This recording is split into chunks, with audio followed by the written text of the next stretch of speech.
Hey, let's be honest. In the last few years, AI coding tools like ChatGPT, Claude, Gemini, and Cursor have become part of almost every developer's workflow. We use them for writing SQL, debugging our errors, generating boilerplate code, debugging documentations, and even creating applications. But there is one big problem. These tools usually don't understand your actual data environment. Every time you open ChatGPT, you again start explaining, hey, here is my schema, here's my table, my DBT model, and honestly, that becomes frustrating. But now, Snowflake has its own AI powered coding assistance within Snowflake, something very interesting and which we call as CoCo. So, Snowflake Cortex Code, also known as CoCo in the community, but what exactly is Cortex Code? In simple word, Cortex Code is an AI-powered coding assistance for Snowflake developer, data engineers, data analysts, or the AI engineer within Snowflake ecosystem. That means you can work now with any of your problem statement either related to your data analytics, data engineer, or related to the AI without moving a window or without talking of one window to another window. Everything is going to be available within the Snowflake windows. So it basically going to help you to write SQLs, build Streamlit applications, create DBT models, debug and optimize code, generate documentation, explore metadata and governance sites, and even help with governance tasks. And the best part is it work inside your Snowflake environment. Okay, so that means I can simply rely on my data securities. I can do anything. I can ask Snowflake Cortex Code to help me to generate n number of statements and to debug my error statements without copying and pasting to the other chat gpts or Claude. Now you might ask, how is it different from ChatGPT or Claude? Okay, so let's just understand. Okay, now you all have been using ChatGPT and Claude in your everyday, day-to-day life. So the main difference with the ChatGPT and the Cortex Code or Cortex Code to the Claude is the context. ChatGPT and Claude are very smart, but they do not know your Snowflake environment. They do not know whether you have this table access, database access, or nothing about your data. You are just pasting and you are telling that, hey, this is my error. Now they will be just simply thinking that you might be having a complete access. So they will helping you to resolve that error. But on the other hand, the Cortex code completely understand the context. We do not need to tell about that this is my schema. We do not need to explain the tables. We do not need to give a sample data or explain the business logic, and we do not need to worry about the credentials or the data security. Why? Because Cortex could already understand our database, our environment, our tables, our role, permissions, masking policies, warehouse, and your project concept. So instead of acting like a random AI on the internet, it feels more like an AI teammate sitting with you in the Snowflake account. Okay, now why it matters? Because you can see that okay, it already understands the context and all everything I have explained. And if you need that PPT, I can share with that. I have already written one detailed Medium blog on this Coco and how you can get started. You can check my Medium flow. All right. Okay, so how we can get started with it? I'm sure most of you would be already using the Cortex code, but are you using to this to its full potential? If not, then definitely you're gonna enjoy this video. So we do have two options to use the CoCo. The first one is within the Snowsight, and second is Cortex Code CLI. So if you are a person who is like me, who work directly or everything into the UI, then the Snowsight UI is for you. But if you're a programmer, a hardcore developer who loves working with the VS Code or terminal workflows, then we have a Cortex Code CLI, which is going to let you work directly from terminal, manage DBT project, generate models, create Streamlit applications, run SQL, and even interact with Airflow workflows. So the Snowflake CLI, the Cortex Code CLI, is basically a complete AI engineering assistant. However, on the UI side, you can easily help us, like, okay, when you are working onto the UI and you get any error, you're just simply going to click on that, and the CoCo in the Snowsight going to help you to debug that, and just ask, hey, this is my the SQL code, this is my, like, please create a DBT project, please help me with the Streamlit applications and all that. But one thing, before getting started, some of you may not be seeing this Cortex code in your Snowflake account. Why? Because either the account admin has disabled, or if you are the account admin, by mean that if you're using a trial account, then you have to run this account, then you have to run this command, sorry, on your Cortex code, like on your Snowflake. So you just need to run onto accounts at Cortex enable cross region AWS US, and then you will be getting started. If you wanted to install this Windows, or like install the Cortex Code CLI on Windows, then you need to run this command on CMD. Okay, so I guess now we have enough theory, because I just wanted to show you something really cool. So let's build a Streamlit application in under 5 minutes using Cortex Code. So let's just jump directly onto the Snowflake. Okay, and this is my Snowflake home environment. But before that, if you just wanted to check how to get started with the Snowflake Cortex code, you can see this in the right bottom. You see open or move Cortex code. You can move anywhere. You just simply click on that, and this is going to ask you, hey, hi Vishal, how can I help you? If you're just getting started, this is your first day, or this is like your early days in exploring the Cortex code, what you can do is you can just click on show me what Cortex code can do. It is going to tell you whatever we have listed in a PPT already. It can help you with your data engineering and development tasks, such as like creating your DBT project, Streamlit app, notebooks, and write, debug, and optimize SQL queries, explore your tables, views, answer data questions using natural language also. So you can just simply ask that, hey, what is the total sales regarding that and all. I mean, just you just ask the questions in a plain simple language, and you will be getting response, or you will be getting results. It can also help you with the security, AIML, marketplace, and other things. Okay, now I'm just before creating a Streamlit applications, I'll help you with one basic thing. So let me just write one workspace, and I am going to show you that how it can help me to debug the query. I'm going to open one SQL file, and here I'm going to write select star from,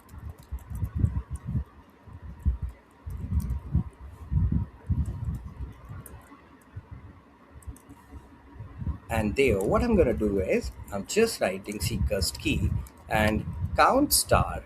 Now if I run it, I am sure that okay, it is going to throw an error. Why? Because we are not including a group by clause. When I run it, it will throw an error. This customer key is not a valid group by expression.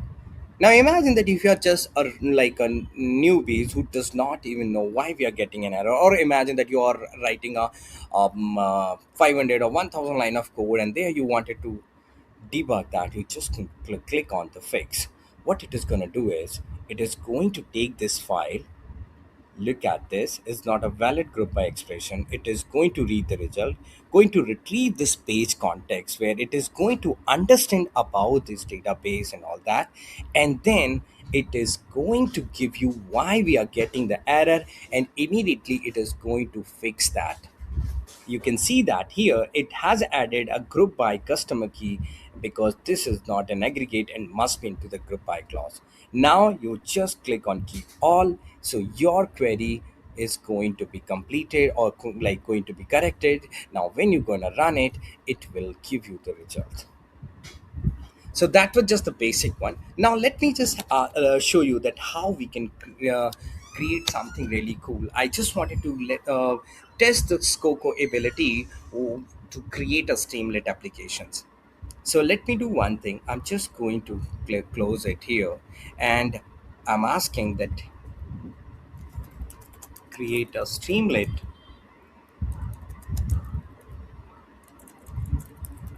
sales dashboard using Snowflake sample data.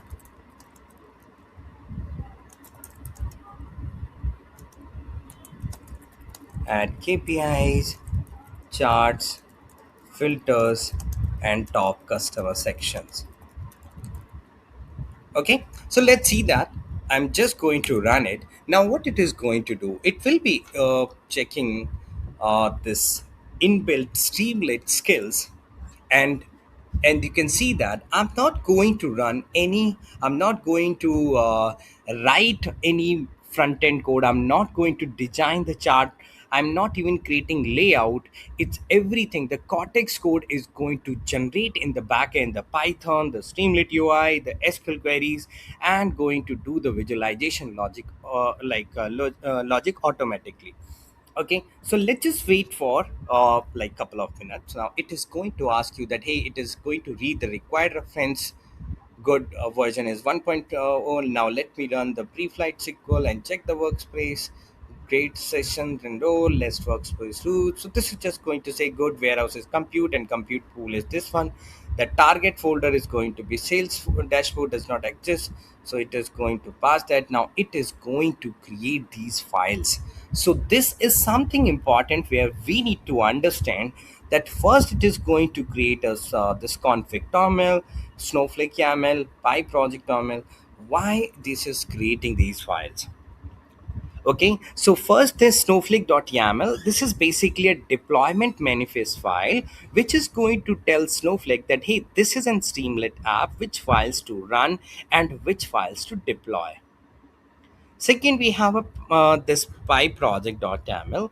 This is going to declare the Python dependency. Suppose if we have to like download, or we have to install any other external packages there, with the help of this file, with the file, we can just declare the Python dependencies here.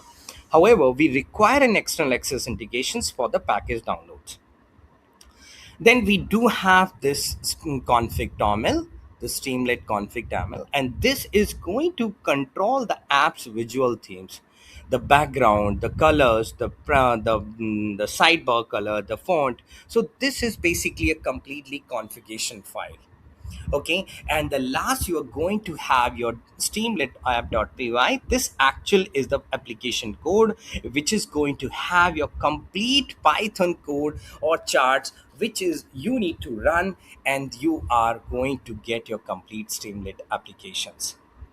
So here you can see that your Streamlit sales dashboard is ready at sales dashboard. So it has created a sales dashboard folder in my workspace. The KPIs, they have added total revenue, total order, unique customer, average order value. The chart, they have used it here, and they have the filters, the sidebar, they have top customer, and it also has given me the instruction how we can run it. So you just need to open the sales dashboard folder first, and here we do have this Python file. I'm going to open that. In the side, I'm going to hide this Cortex code, and I'm going to run this. And let's see that. So I have executed it. Now in this is going to spin up the container, going to just run the dependency, or going to basically check the dependency of to run this Streamlit applications. So it will take couple of minutes, and then once this is completed, we will be having our Streamlit applications.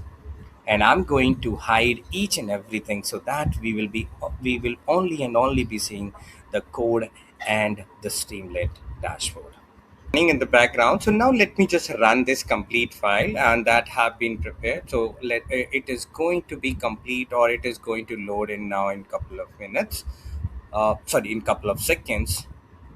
I get probably this is my internet why it is taking time, but this app has been like, here we can see this app is starting over here. So we are checking this app, and look at it now here. So I'm just going to minimize this everything so that you can check it.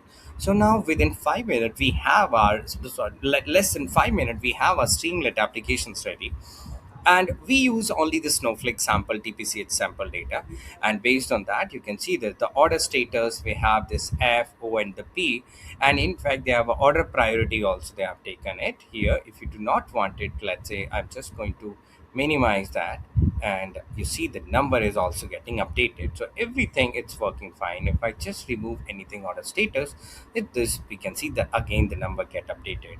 And this is a date range here, so you can change like you can even update that. Now if you do not like this any of this, you can just give another prompt to update that, and similar like that the code will also be getting updated. If we look into this side, and let me just minimize little bit onto the filter pane.